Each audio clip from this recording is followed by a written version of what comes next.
Hey gang, it's Leila here from the Comic Connection, Hamilton, Ontario, Canada, with this week's comic book reviews. First up, we've got the big news, Batman 681. This is the conclusion to Rest in Peace by Grant Morrison and Tony Daniel.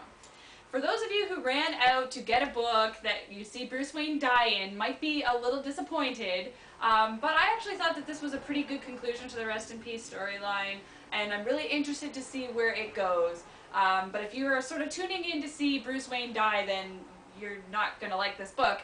But if you're just a fan of Batman, I think that you're really going to like it and the direction that the whole storyline is going in. So if you can find it in stores that don't have it sold out, then you should go pick it up.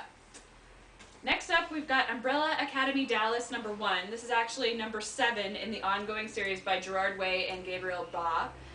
In this issue, we pick up with the team after the events of the previous series, and we see how their lives have changed.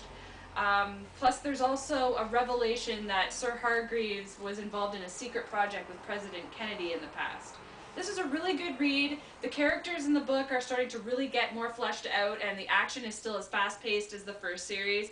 If you liked the first series, definitely pick this up. It's just more of the same goodness. Next up, we've got Thor Man of War one-shot. This is by Matt Fraction and Clay Mann and Patrick Zurcher. This is sort of a story told in 2 parts. Basically, in the first one, Odin sends Brunhilde and the Valkyries out to subdue Thor's rage, because he's basically down, fighting everybody and having a temper tantrum. But his plan sort of backfires, leading to part 2, where Odin has to put on his armor and put his son in his place himself. This is a really good read. If you're a Thor fan, it's a must. Pick it up. The art's great, and the storytelling is awesome. You really have to pick it up. And last but not least, we've got Heroes Volume 2 hardcover. This is a collection of the online graphic novel put into print. The Volume 1 was awesome, and so is this one. The art and the stories are great. If you want to learn the secret origin of the Haitian, or want to know about Adam during the Revolutionary War, or find out about Elle's first assignment for the company, this is the book for you. I mean, and there's so many more stories. It's for stuff behind the scenes of the show, just filling out the characters more. So if you're a big fan of the show, you have to get this. Hey folks, Jim here with this week's comic book reviews. And if you thought Batman was anticipated, well, here's Buffy number 19. Many fans have been waiting a couple months for this one, so let's get into it.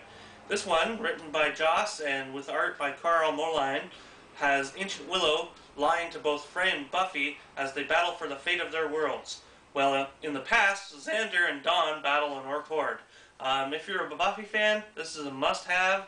You have to pick it up because, well, it's Buffy. It's good. All the time. Next up, Transformers. All Hail Megatron, number 5.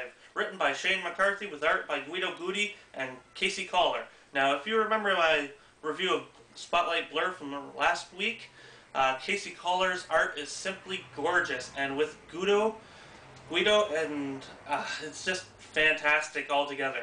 In this one, the humans try again to infiltrate the Decepticon base, while in Cybertron, the Autobots weigh their options and we find out what happened to the Matrix, and it's not very good.